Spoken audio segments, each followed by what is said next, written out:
모스크바 방위군이 모스크바 순환도로를 포위하고 있다는 소식이 전해지며 푸틴의 별장으로의 이동 또 쿠데타 가능성이 있다는 언론들의 분석이 나와 큰 긴장감이 형성되고 있습니다. 현재 트위터 등 SNS에서 모스크바와 상트페테르부르크에서 심상치 않은 조짐이 벌어지고 있습니다. 우크라이나에서 우크라이나군이 상당수의 영토들을 회복하기 시작하면서 러시아 내부적으로 상황이 이상하게 돌아가고 있는 것으로 보입니다. 국토전략TV? 우크라이나가 점점 승기를 잡아가고 있습니다. 러시아로부터 점령됐던 도시들이 해방이 되고 주요 도시들을 해방시키고 있고 시민들은 대환호하고 있습니다. 이러한 상황에서 모스크바에 심상치 않은 소식들이 전해지고 있습니다. 그런 상황이 어떻게 돌아가는지 5개 소식을 살펴봅니다. 첫 번째, 모스크바 순환도로 폐쇄. 현재 트위터에서 모스크바 시민들이 독려하고 있습니다. 1991년 소련 붕괴 직전 이후로 사상 처음으로 모스크바 주변 순환고속도로들이 방위군에 의해 폐쇄되고 있다고 현지 소식통들이 전하고 있습니다. 모스크바는 환상형 도시 중앙부를 기준으로 원형으로 도로를 순환하는 도로들이 마치 성벽처럼 원형으로 감싸고 있는데 이 도로들이 군대에 의해 폐쇄가 된다면 모스크바 내부에서 무슨 일이 벌어진다는 의미입니다. 일각에서는 푸틴이 그의 최측근들과 함께 이미 별장으로 도피했다는 설까지 나오고 있으며 우크라이나에서 전해지는 러시아군의 패퇴 소식과 모스크바 봉쇄 등의 소식이 겹치며 러시아에서 심상치 않은 일들이 일어나고 있는 게 아니냐는 글들이 SNS에 쏟아지는 상황입니다. 두 번째, 푸틴 소치도피설과 쿠데타설. 지난 5개월 동안 러시아가 점령해 나간 우크라이나의 영토들 대다수를 우크라이나가 단 5일 만에 수복을 하고 있습니다. 나토 스톨텐베르크 북대서약조약기구 사무총장 역시 우크라이나군의 이 같은 승기에 대해 전쟁이 결정적 순간에 들어섰다고 언급을 하며 우크라이나의 승기를 예측하는 상황이며 영국 국방부에서도 러시아제 주력 전차부대들이 현재 괴멸 상태이고 심지어 러시아 제2의 도시 상트페테르부르크에서는 구의원들이 주도로 푸틴에 대한 탄핵 결의안이 제출되면서 현재 최전방에 나간 군인들 다수가 집단항명을 벌이고 있는 상황으로 군부회의를 취소하고 현재 소치 부근 흑해별장으로 도망을 가 있는 상황이라고 합니다.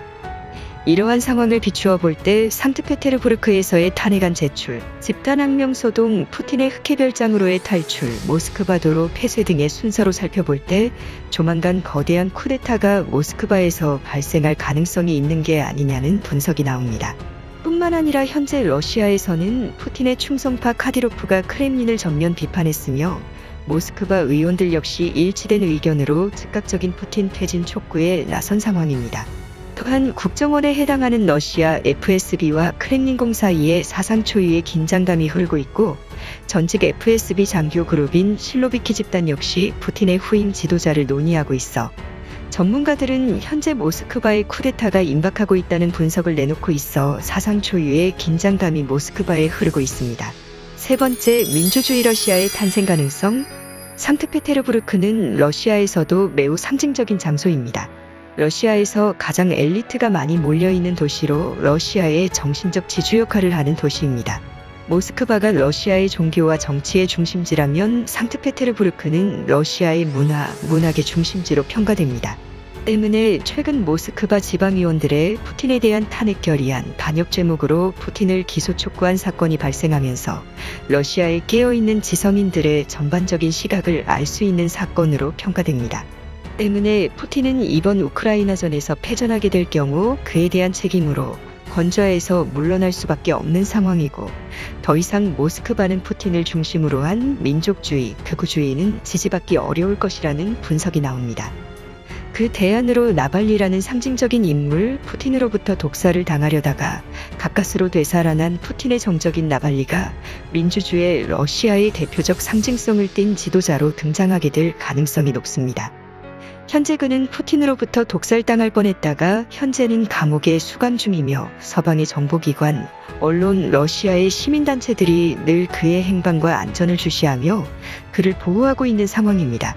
때문에 푸틴의 실각 이후 여러 가지 정치적 사건들이 발생하겠지만 결국 나발리를 중심으로 한 친서방 민주주의 인사들이 결국 러시아를 장악하게 될 가능성이 높으며 이는 중국과 같은 러시아와 긴밀한 관계를 맺고 있는 나라들에게는 치명적인 일이 될 것이라는 관측이 나옵니다. 네 번째, 우크라이나 전후 배상 책임. 러시아는 현재 가스가 고공행진으로 많은 돈을 벌어들이고 있습니다. 하지만 이 돈을 각종 서방의 경제 제재로 쓰지 못하고 있습니다.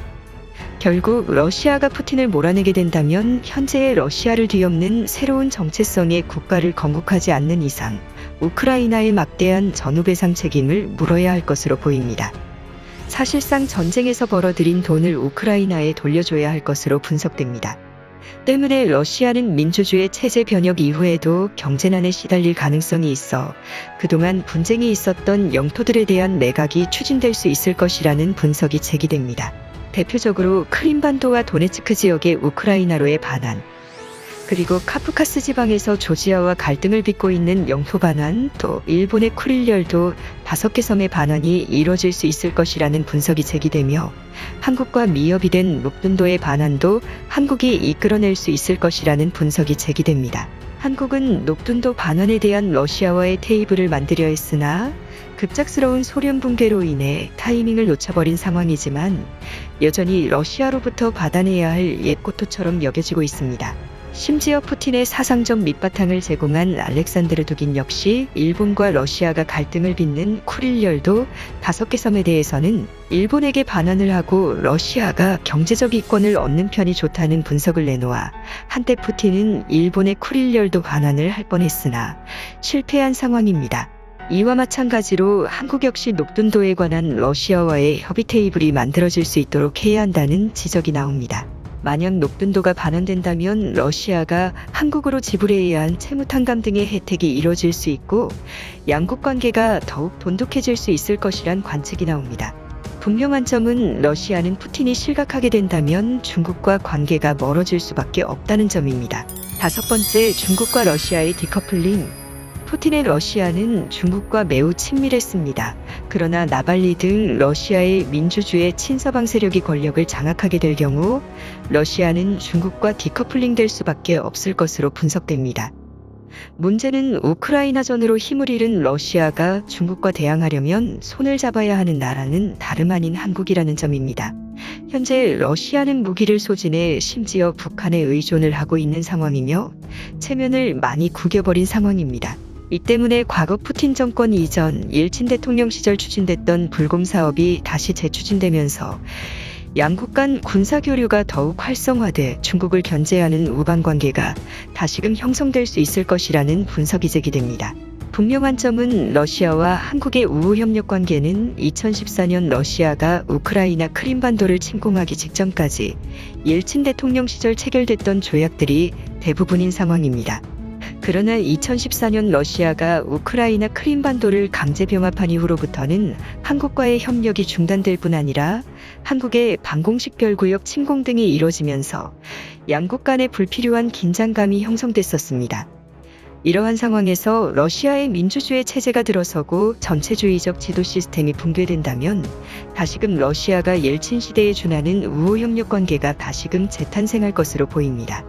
문제가 되는 부분은 바로 중국과 러시아의 관계입니다. 러시아가 친서방주의, 민주주의 노선을 걷게 된다면 중국은 사방으로부터 고립된 나라가 된다는 점입니다.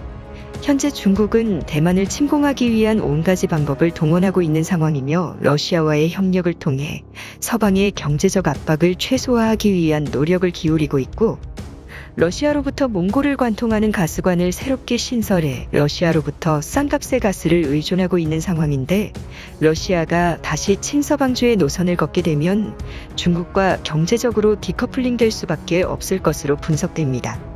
그동안 중국은 러시아의 연해주 지방을 호시탐탐 노려왔습니다. 인구가 적은 러시아의 연해주 지방의 중국인들을 꾸준히 유입시켜 연해주 지방이 과거 청나라 시대의 영토라고 주장하는 법력까지 영토 법력을 확대시키려는 수작으로 중국의 북극 방면, 태평양 방면으로의 출로 확보를 위한 몸부림에 나서고 있는 것입니다. 그에 대해 절대적으로 협력해야 할 국가는 한국인 상황으로 한국과의 연해주 개발 협력이 점점 가시화될 뿐 아니라 한반도, 극동러시아, 알래스카, 캐나다, 캘리포니아를 연결하는 환태평양 순환 육상 루트가 만들어져 유라시아, 북아메리카를 아우르는 경제권 탄생이 조만간 출범하게 될 것으로 관측됩니다. 6번째, 급부상하는 한반도. 러시아가 민주화되면 한반도는 세계 지정학적 결절점이 되어 세계에서 가장 해상교통망, 철도교통이 붐비는 국가가 되어 전 세계에서 사람들이 몰려오는 코스모폴리탄의 국가가 될 것으로 보입니다. 통일신라 고려시대 이상의 역사상 대번영이 일어날 것으로 보이며 한반도는 러시아를 통해 유럽으로 향하는 철도교통, 또 알래스카를 통해 북미로 향하는 육상루트의 중심지이면서 동남아시아 오세아니아의 해양국가들로 향하는 해양과 육상교통의 결절점이 될 것으로 보이며 전 세계에 부가 몰리는 국가가 될 것으로 전망됩니다. 무엇보다 이러한 대번영에 앞서 진행돼야 할 부분은 남북한의 통일, 혹은 이 통행의 자유가 이루어져야 한다는 지적이 나옵니다. 과연 러시아의 진정한 민주화가 이루어질 수 있을까요? 국토전략TV 오늘은 이것으로 마칩니다. 감사합니다.